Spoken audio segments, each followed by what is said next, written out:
Hello， 大家好，我是 Lisa。最近呢，有好几个想要或者是即将要到 UC Berkeley 读音乐系的同学呢，跑来问我入系考试都考些什么，要怎么准备呢？今天呢，我就作为一个过来人来跟大家分享一下吧。娃娃 TV。首先，大家要先知道的是呢，在美国这种综合性大学，不管你申请的时候是填什么系，你被录取进去之后呢，还需要自己再申请入系，因为当初录取你的不是系所，而是学院。当然啦，如果录取你的学院在你们学校里面只有一个科系的话，那可能就不用再特别申请了。像我们学校就有商学院，那 UCLA 呢就有音乐学院。那如果这些学院里面没有再去细分科系的话呢，那这些学院里面的学生应该也就不用再去特别申请什么系了。我是说应该啦，我也不知道啦。那像我是读音乐系，在 UC Berkeley 里面呢，音乐系属于文理学院里面的其中一个系所，所以我当初呢是被文理学院录取的，而不是音乐系。所以我到 Berkeley 之后要读音乐系呢，就需要自己去申请入系，其他的系也都一样哦。那有些系所呢会有入系考试，像我们音乐系就有，而有一些系所呢，就是你只要拿完什么课就可以申请了。好，那我们回到重点来讲，音乐系入系都考些什么？总共呢有2个部分啦。第一个部分呢是笔试，第二个部分呢是面试。我们先来讲笔试的部分。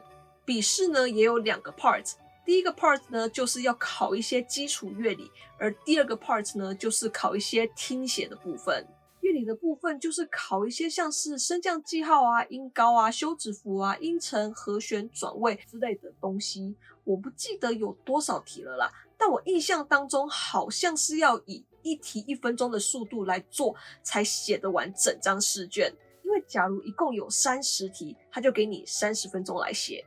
所以如果你这些乐理知识不熟，每个都要在那边数啊，在那边想的话，很容易会写不完的。所以我建议那些乐理没有很好的人呢，可以多练习，最好可以练到看到音符啊、升降记号啊、音程等等的这些比较基础的题目呢，就马上写出来，把多一点的时间呢留给那些比较难一点的题目。当然啦，高音谱记号、低音谱记号、中音谱记号这些的音都要会看哦，而且考试的时候也要看清楚，不要他给你的是低音谱记号的音，你却写高音谱记号的音，那就尴尬了。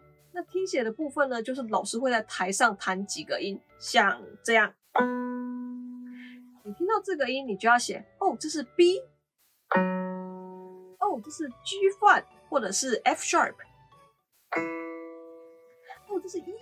然后他还会弹一些音程，我不记得他这个是要写音还是要写音程度数了。我印象中好像是要写度数的样子啦，我记得他好像是会这样子弹的哦。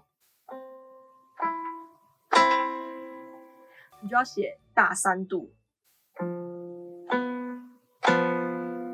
你就要写真4度，你就要写小6度。然后和弦也一样，它弹，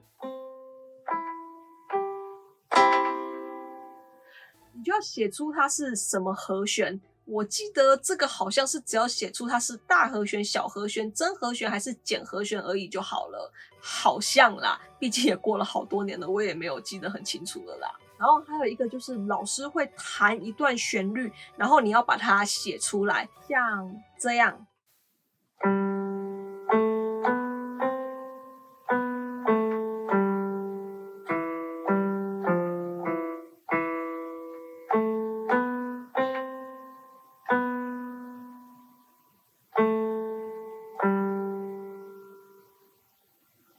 你就要把它的旋律写出来。不过我记得这个不一定要写跟他弹的调性一样，像我刚刚弹的这就是 G 大调的，那你就可以用别的调，像是 C 大调把它写出来也可以。另外谱号拍号也都可以用自己喜欢习惯的，像是拉大提琴的呢，可能就习惯用低音谱记号，拉小提琴的呢，可能就习惯用高音谱记号。那拍子也是一样，你可以用4/4的拍子下去写，也可以用2/4、2/2的也都可以，反正写出来是这个旋律就可以了。所以建议大家也可以去练习听音跟听写哦。好，那笔试考完之后呢，就要约时间跟教授1对1的面试。面试的时候呢，你需要演奏一首你乐器的曲子给教授听，随便什么都可以啦，他们没有规定一定要演奏什么。那除了你的乐器演奏之外呢，他们还会要求你要在钢琴上面试奏跟试唱，就是呢，他会给你一份谱，你要当场看着谱弹出来。当然啦，如果你的主修乐器不是钢琴的话呢，他们也不会太强求你一定要弹得很好，就是弹个大概，和弦随便按几个就好了啦。也不能随便啦，还是要按照谱来。我的随便的意思呢，就是说你可以右手弹主旋律，左手呢按根音就可以了。那试唱的部分呢，看你是要用手调的方法唱出来，还是要用固定调的方法唱出来，都可以，反正唱得出来，不要跑调的太严重就好了。基本上就是这样了。考完试之后呢，如果有通过的话呢，就可以上音乐系的必修课程 musicianship 跟和声学了。那如果没有通过的话呢，就要去上一些对毕业没有帮助的一些基础音乐课程来补你的不足，下学期再接再厉啦。其实我觉得这个考试主要呢，就是为了 musicianship 这门课而制定的。因为 musicianship 这门课主要就是要培养音乐家的素养，所以上的课呢，基本上都是在试唱啊、听写、打节奏、玩各式各样的和声进行。所以如果你无法通过这些基础的音乐考试的话呢，你上课会跟不上，所以教授呢也不会让你去上这个课的。和声学也一样，这两个课呢基本上是绑在一起的。如果你面试没有过的话，就算你前面乐理考的再高分，也一样不能上和声学。不过如果你有通过考试，而你觉得和声学的第一级太简单了的话呢，你也可以跟教授要求要跳级考试。如果过了的话呢，就可以直接上2级或者是3级的课了。我记得上课的第一天呢，教授就问我们有没有人要跳级考试的。那个时候几乎全班都举手了吧，反正考一考也没差，过了就可以跳级，没过就读1级啊。然后基本上全班都没有过。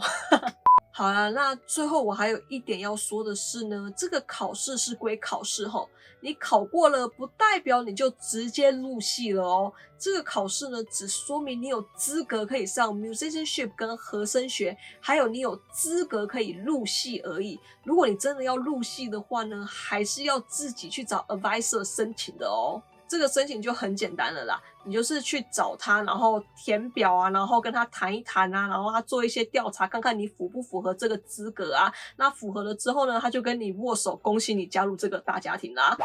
好啦，那大概就是这样啦。希望这个影片呢，可以帮助到那些即将要入学的朋友们。希望你们准备顺利，考试顺利。也希望可以帮助到那些有兴趣要到 Berkeley 读音乐系的朋友们，让你们可以先了解一下，也可以提早做准备哦。我是 Lisa， 今天的影片就到这里。如果你喜欢或觉得有帮助的话呢，不要忘记帮我按赞加分享。还没有订阅的朋友们呢，也不要忘记帮我下订阅，然后记得开小铃铛哦。另外呢 ，Lisa 的会员制度也已经开始了，也欢迎大家加入来给我支持一下哦。另外呢 ，Lisa 也有 Facebook 跟 Instagram， 也欢迎大家来给我 follow 按一下赞哦。好，那我们就下次见啦，拜拜。